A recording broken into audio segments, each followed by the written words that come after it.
Many times in life, we praise and seek the Lord only in good times and often complain when things aren't going our way. But I will praise you always.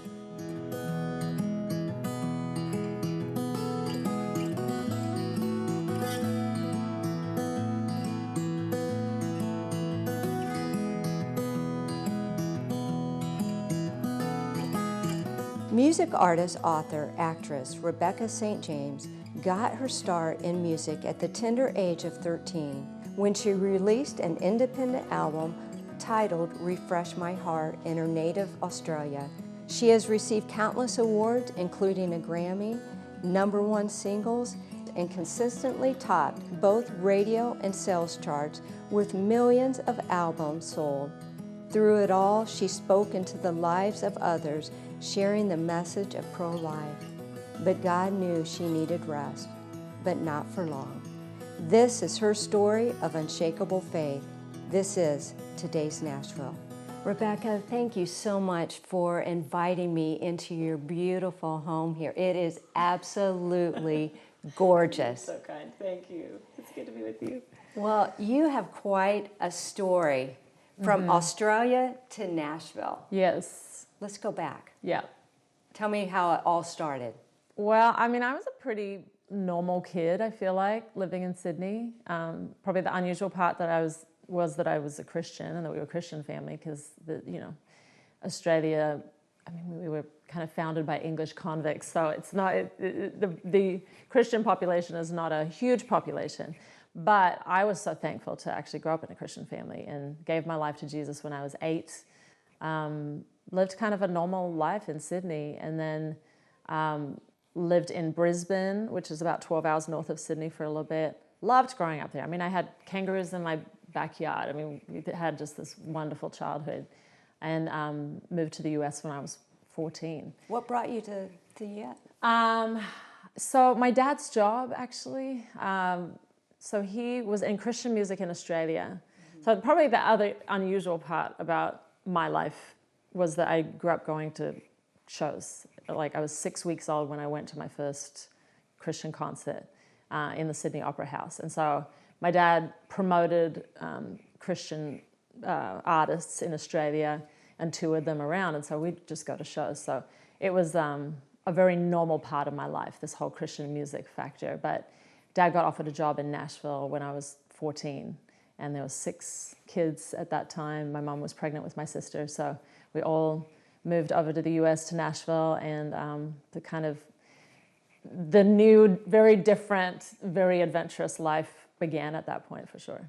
Well, you started your career in Australia, right? A little bit, Okay. Just a little bit, yeah. So because I'd grown up around a lot of Christian artists, Carmen was actually one of the artists that I kind of got to know. He almost became like an uncle to me. He just treated me like a grown-up in a way, like very kindly, very, very respectfully. Did you meet him there or here in the States? Actually, yeah, Okay. in Australia. Okay. So my dad had toured him a few different times. So he asked me to tour with him when I was 13. So that was my first tour.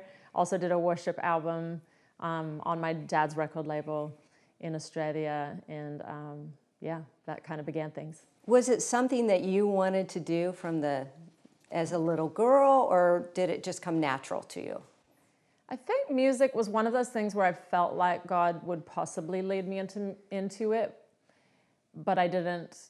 It wasn't this overwhelming, I've just got to sing, I've got to be on the stage, passion on that level. I think when I was around 12, I gave my gifts and my talents to God, and I sensed that He might lead me into music, and that was around the time that things started to happen. So very soon after that was the Carmen tour. So I loved acting, though. That was probably one of the things that I wanted to do when I was little. So when you came to Nashville, then what happened to your career? Well, so I was still very, very young. I mean, we have a 7-year-old daughter now, and I'm thinking, man, I was just around double her age, when all this was happening.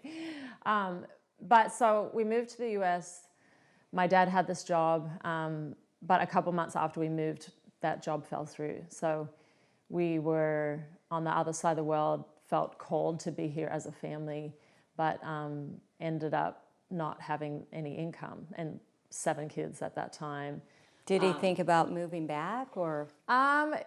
We did, but it felt like kind of a dead end there. Like, I think my parents felt like we really were called to be in the US and needed to stick it out through the hard times. So we just prayed, for a car, food, money, sat on the floor.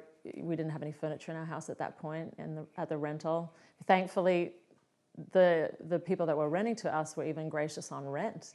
But we would just pray specifically for these needs and then see miracles happen. Groceries on our doorstep, people arriving with truckloads of furniture, checks come in the mail that would just pay for the rent. And I mean, for me as a teen, seeing that, I think it gave me something to sing about. So when Eddie DeGarmo from Forefront Records saw me sing at my church in Franklin, just down the road from here, and signed me soon after that, and I went full-time at 16, I actually had something to sing about because I'd seen miracles. I'd seen the power of God.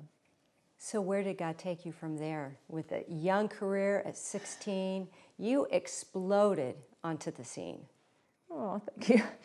Well, it was one of those things where I felt God had opened up the doors. I felt like He had orchestrated things. And really coming from that place of, Lord, I just want my life to make a difference. I want to shine for You. I want to be used by You for this adventure, this mission that You have me on this planet for.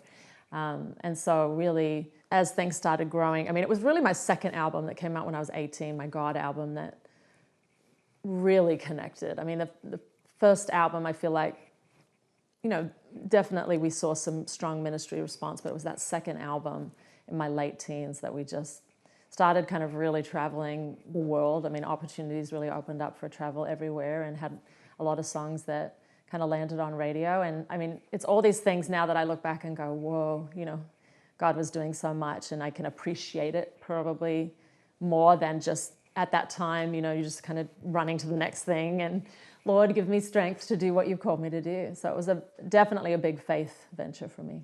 And was it a family event too? Did your dad get involved? Oh, very much so. So, yeah, I honestly think if my dad and I hadn't have been put in the same family, if somehow, well, yeah, I wouldn't exist without my dad, but if the giftings that my dad hadn't been a part of my family life, I wouldn't have done music, because I so needed his management and his vision and his protection, really. I was so young, and I needed this covering that he provided. And so definitely my dad was an integral factor. And then my family kind of traveled really as the first roadies and stage managers and background singers and lighting directors. They were everything. And it's really cool now to see, because we were homeschooling, would go on the road for all these tours for years and years as a family.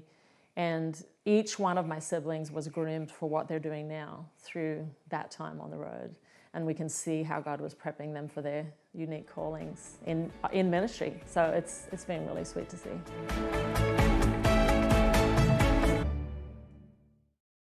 Rebecca, tell me what happened after that.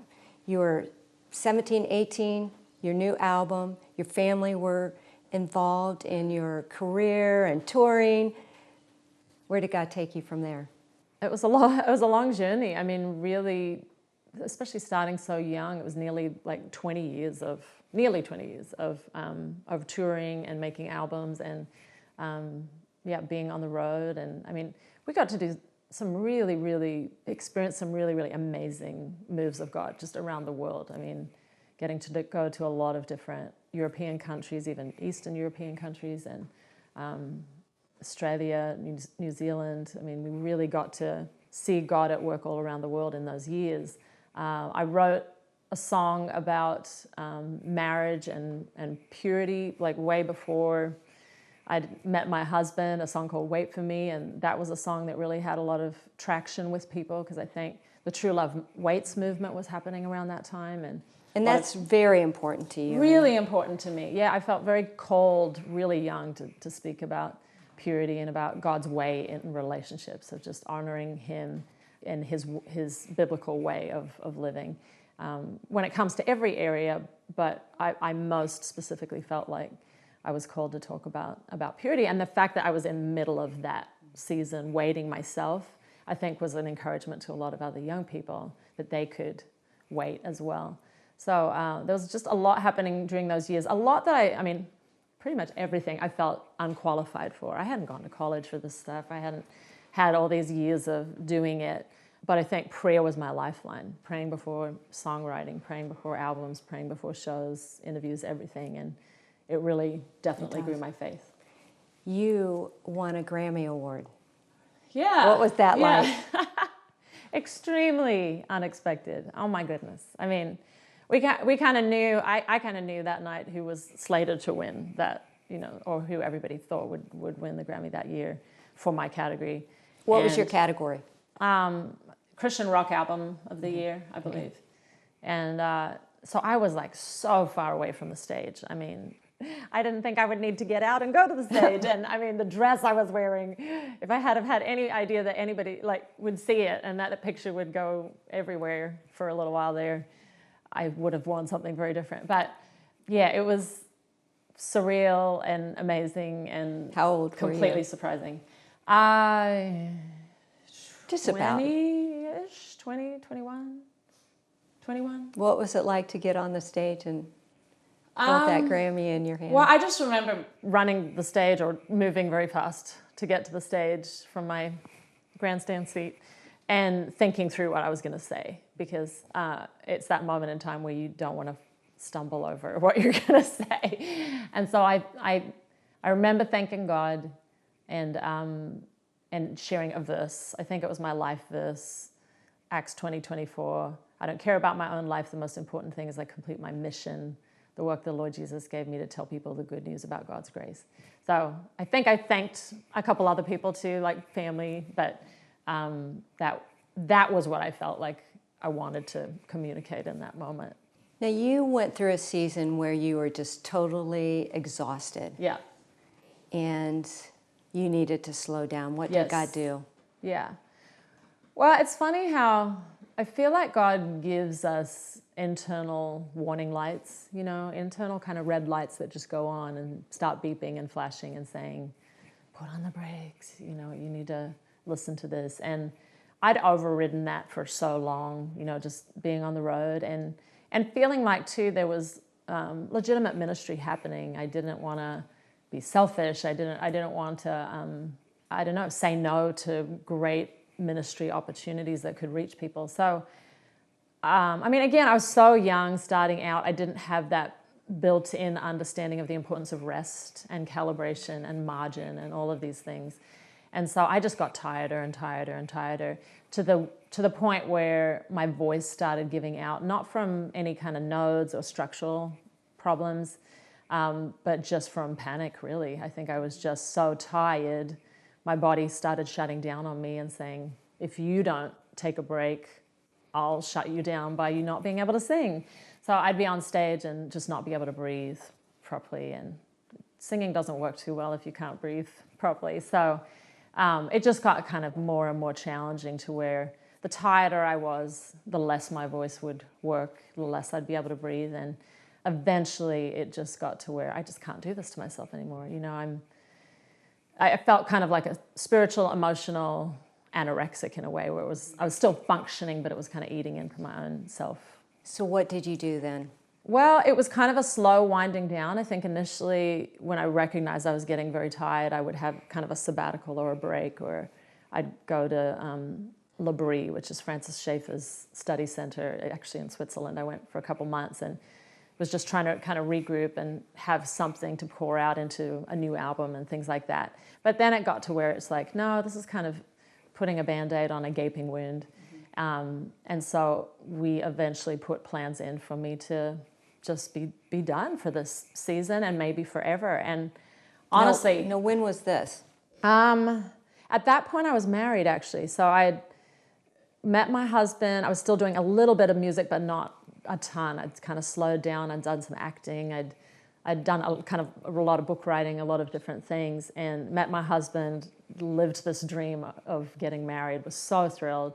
And it was really about a year in that I just felt, you know, I want to protect this new married life. I want to pour all my energy into laying a foundation for our new little family.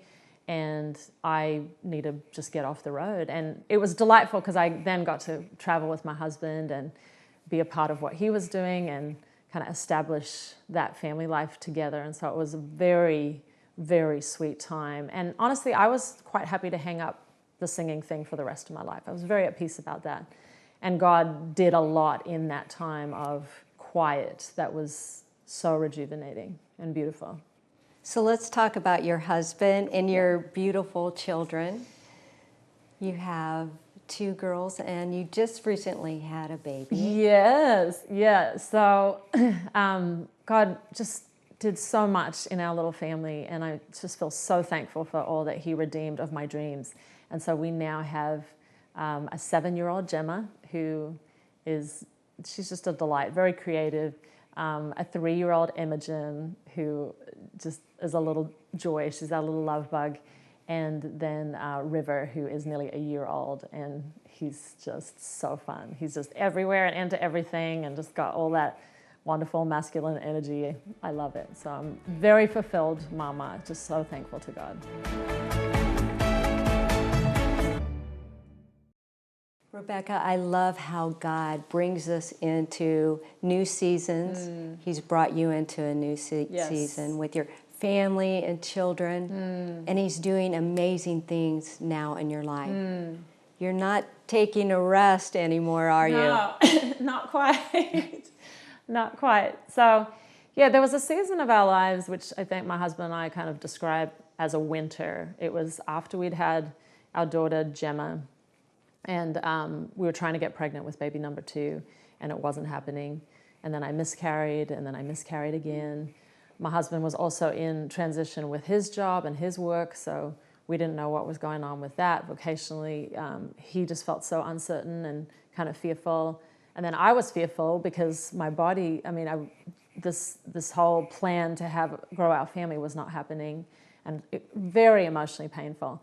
So we felt like we were in this winter and kind of didn't know why or what was going on. And kind of all we knew to do was just really say, God, this hurts so, so bad. We feel like we're 3 feet under snow and just in the cold, in the dark. It's so challenging, but we trust you that you're doing something and that you will do something, even though we don't feel it right now. And I think just with what has been happening in the world in the last year and a half or a couple of years, I think a lot of people are feeling that way. Like, what is going on with my life? And it's so challenging. But God did a really amazing work in my heart a couple years into that season. So it was a long season for us, and really restored a lot of hope and life and encouragement in me. Kind of brought a new spiritual season to my heart and a spring to my heart. And then I fell pregnant with our daughter Imogen almost immediately. And so He started bringing spring to our circumstance. And it was just one of those very beautiful things. And in that time, God also called me back to music. And so a lot of my burnout just kind of fell away. And I'd done a lot of counseling too, but it was like He did a lot very fast while I was worshiping Him in worship. So He called me back to music. So that was just 3 or 4 years ago now. And in that time, I've been working on a new album. I had a EP come out last year called Dawn, because I want to encourage other people too. If you're in a winter, hang on to Jesus. Trust Him, that He's got good and beautiful and wonderful plans for your life. And He will redeem anything. He can redeem anything. And I know that from my story. What would you say to somebody that has lost a child? I think for every parent, that is probably about the worst thing that you can imagine. And I cannot fathom. If I go there in my head even, I cry, because I cannot fathom that agony. And I had a friend actually that went through that and lost a 2-year-old. And I saw her recently and just kind of hugged her and cried with her. God is the only one, I feel like, that can really bring comfort and redemption and encouragement and hope from that kind of despair. Because I think it's just my worst fear. But I do know that He can redeem the agony of all of our lives. Like the Bible promises that he can work good from all. So I trust that. Yeah, and I was talking more about your miscarriages. Oh, and, yeah. just losing. Totally. Yeah. Well, and that was hard enough, I suppose. Yeah, if I project to a child that you know and have loved in real life, the agony must be even more. But I think for me, the miscarriages, it definitely was one of those. For a time, hope deferred makes the heart sick. You know, the Bible says, and I think that was something that I felt. But on the other side of that now, I have a story to share because he's brought hope and redemption to my life, and I can encourage others with that. Like the Bible says, we can comfort others with the comfort we've been given from God, and I love that. I love that I have a story of hope. And I know I'll go through other stuff that is challenging in my life, but I'm thankful that I can draw on the faith that I have because of going through the hard times and weathering those storms and coming through. Now, you are a huge advocate, pro-life advocate. Yes, absolutely. So important to you. So important. So I got the chance, it's over a decade now ago, of playing the lead role in a pro-life film. So I played an unmarried pregnant girl in What's this the name? movie. The film is called Sarah's Choice. And it was a real blessing for me. And then I got to travel and speak and sing at a bunch of pro-life events, fundraising events for pregnancy centers that support girls that were in the situation my character was in. And so I feel really, really thankful to have had that opportunity. And I love pregnancy centers. I love the hope that they're bringing to women that are in a situation that they find so challenging. They just need God's encouragement and support, and pregnancy centers are offering that. What would you say to somebody listening to you right now who is pregnant and is at that choice to keep or to end the life? We have 3 little miracles that bless my husband and me every single day that are just so magical and lovely. And I would just say, hey, bless your own life by protecting that life. It's just the most magical and beautiful thing and a gift. And know that you can find support if you need support that you don't have from family or your community. A pregnancy center, there's hope lines that you can reach out to, and you can find the support that you need to choose life. Rebecca, tell me what's next for your life. So right now, I'm actually, I have been making new music for the last couple of years actually, and just kind of creating worship songs that are kind of fresh versions of these songs that are brand new. I've been writing as well, that have been a joy to kind of see come to life, and now performing them. And so I have a song with my brothers called Kingdom Come, and that's been really sweet to partner with them. They're in a band called For King and Country. Yeah, some people know that, some people don't. It's interesting. We had the conversation driving down. A lot of people don't know. Yeah. They are your younger brothers, That's right? That's right. And so we partnered on the song, wrote it together, recorded it together, and it's been really sweet to partner in that way in this season of my life. And so we have this, the EP, the rest of the EP that we put out last year and is now coming out. It's been really sweet to kind of see that whole album get out to the people and have a chance to minister and share hope. Well, Rebecca, thank you so much for sharing your amazing faith. And I know God is going to continue to do great things in your life. Thank you. I appreciate it. My friend, are you going through a season? Just like Rebecca said, it may be winter, but spring is coming, and Jesus will never leave you nor forsake you. Take His hand so that you can share your story of unshakable faith that will give Him honor and glory. This is today's Nashville. This is faith.